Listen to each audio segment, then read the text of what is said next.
ଆପଣମାନେ କ'ଣ ଏମିତି ଦେଶୀ ପଣା ମାଛକୁ ରୋଷେଇ ଶିଖିବା ପାଇଁ ଚାହୁଁଛନ୍ତି? ଯଦି ହଁ, ଭିଡ଼ିଓକୁ ଲାଷ୍ଟ ଯାଏ ଦେଖନ୍ତୁ। ଏଇ ଭିଡ଼ିଓରେ ଆପଣମାନଙ୍କୁ ସବୁ କିଛି ଶିଖିବାକୁ ପାଇପାରିବେ। ଦେଖିପାରୁଥିବେ ଆମ ତେଲ ଗରମ ହେଇ ଆସିଲାଣି। ଆମେ ଏବେ ମାଛକୁ ଛାଡ଼ି ନେବା।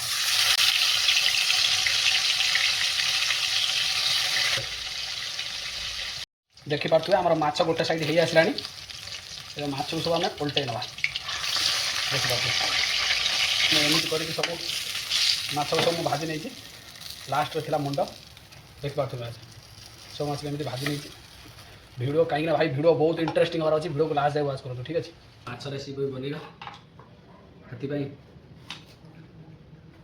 କିଛି ଦୁଇଟା ବଡ଼ ବଡ଼ ଆଳୁ ନେଇଛି, ବଡ଼ ବଡ଼ ସାଇଜ୍ କରି କାଟି ନେଇଛି।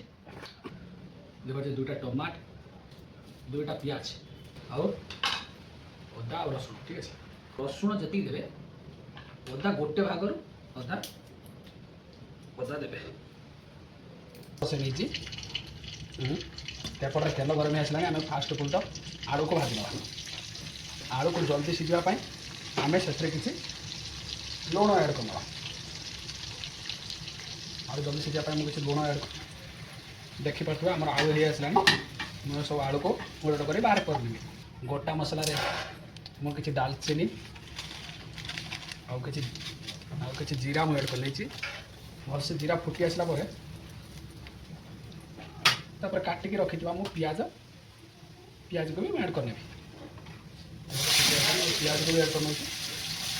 ଦେଖିପାରୁଥିବେ ଆମର ପିଆଜ ମଉଳି ଆସିଲାଣି, ଠିକ୍ ଅଛି। ଆମେ ଏବେ ଗ୍ରାଇଣ୍ଡିଙ୍ଗ କରି ରଖିଥିବା ପେଷ୍ଟକୁ ଆଡ଼୍ କରିନେବା। ଭିଡ଼ିଓକୁ କେହି ବି ସ୍କିପ୍ କରନ୍ତୁନି, ନହେଲେ ଶିଖିପାରିବେନି, ଠିକ୍ ଅଛି। ଯେଉଁମାନଙ୍କର ଶିଖିବାର ଇଚ୍ଛା ଅଛି ସେମାନେ ଭିଡ଼ିଓକୁ ଦେଖ, ଠିକ୍ ଅଛି। ମୁଁ ଏବେ 5 ମିନିଟ୍ ଏମିତି ଛାଡ଼ିଦେବି, ଠିକ୍ ଅଛି। ଦେଖିପାରୁଥିବେ ଯେହେତୁ 5 ମିନିଟ୍ ହେଲାଣି ଆମେ କାଟିକି ରଖିବା ଟମାଟୋ ବି ଆଡ଼୍ କରିନେବା। ନେବେ ଟିକେ ହଳଦୀ ପାଉଡ଼ର, ଲଙ୍କା ପାଉଡ଼ର, ଜିରା ପାଉଡ଼ର, ଧନିଆ ପାଉଡ଼ର ଆଉ କିଛି ମିଟ୍ ମସଲା। ତାପରେ ଗ୍ରାଇଣ୍ଡରରେ ଲାଗିଥିବା ମସଲା ଗୁଡ଼ାକ ମୁଁ ପାଣି ସାହାଯ୍ୟରେ କିଛି ଧୋଇ ଦେଇଥିଲି, ତାକୁ ବି ଆଡ଼୍ କରିଦେବି। ମୁଁ ଏବେ ଭଲସେ ଘାଣ୍ଟି ଦେବି। ୟାକୁ ବି ଏବେ ମୁଁ ହାଏଷ୍ଟ 5ରୁ 7 ମିନିଟ୍ ମୁଁ ଛାଡ଼ିଦେବି। ରୋଷେଇ ଶିଖିବାର ଅଛି ତ ଭିଡ଼ିଓକୁ ଲାଷ୍ଟ ଯାଏ ୱାଚ୍ କର। ଆପଣମାନେ ଦେଖିପାରୁଥିବେ ଆମର ମସଲା ହେଇ ଆସିଲାଣି। ଏବେ ମୁଁ ମାଛକୁ ଆଡ଼୍ କରିବି। ମାଛକୁ ଆଡ଼୍ କରିଦେଇ ତାକୁ ଭଲସେ ଘାଣ୍ଟି ନେବା। ମାଛ ମସଲା ଟାଣିବା ପାଇଁ 2 ମିନିଟ୍ ଏମିତି ଢାଙ୍କି ନେବା। ଆମେ ଦେଖିବା 2 ମିନିଟ୍ ହେଇଗଲାଣି। ମାଛ ବି ମସଲା ଟାଣି ନେଲାଣି।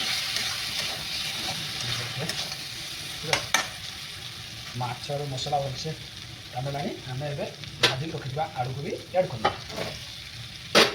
ତାକୁ ଭଲସେ ଘାଣ୍ଟି ନେବା। ଅନୁସାରେ ଆପଣ ପାଣି ଦେବେ, ଠିକ୍ ଅଛି। ମୁଁ ମୋ ଅନୁସାରେ ମୁଁ ପାଣି ନେଇଯାଉଛି।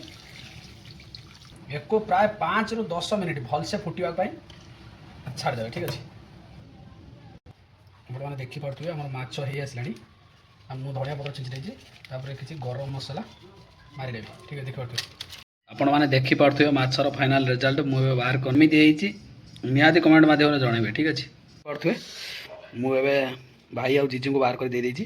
ସେମାନେ ତାଙ୍କର ରିଭ୍ୟୁ ଦେବେ ଖାଇକି କେମିତି ହେଇଛି, ଠିକ୍ ଅଛି। ତାଙ୍କର ତ ପୁରା ସଣ୍ଡେ ପୁରା ପାର୍ଟି ଭାଇ। माछ को दिया नहले की मजा तू समझा? हाँ नहीं तू समझा नहीं। ଦେଖିପାରୁଥିବେ स्ट्राइक फ्राइक हे जिवरे कहले मता दे। क्या बोला तूने? स्ट्राइक फ्राइक हे जिवरे कहले मता दे। ଦେଖିପାରୁଥିବେ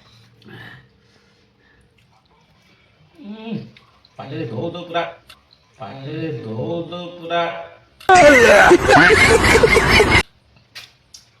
रेस्टोरेंट भी